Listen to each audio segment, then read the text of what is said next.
મારા વાલા વાલા વિદ્યાર્થી મિત્રો, હવે આપણે કુલમનો નિયમ યાદ રાખવા માટે બહુ સરસ રીત લાવેલા છે. તો બે બિંદુવત વિદ્યુતભાર વચ્ચે લાગતું બળ આપણને ખબર છે F બરાબર K Q1 Q2 છેદમાં R².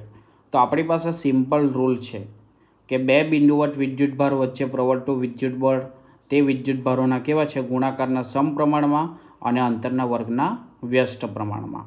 તો અહીંયા આપણને કંઈક અલગ જ દેખાય છે કે બે વિદ્યુતભાર વચ્ચેનો જે પ્રેમ છે, બરાબર, તેના પોતાના પાવર એટલે કે Q1 અને Q2ના ગુણાકાર પર આધાર રાખે છે. હા, બરાબર છે, બરાબર. પરંતુ જો તેમની વચ્ચેનું અંતર R વધે તો પ્રેમ અંતરના વર્ગના પ્રમાણમાં શું થાય છે, ઘટી જાય છે. બરાબર છે. ચાલો, ત્યારબાદ છે અચળાંકની કિંમત K બરાબર 9 ગુણ્યા 10⁹.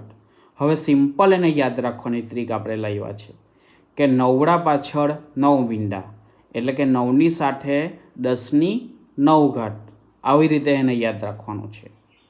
Thank you.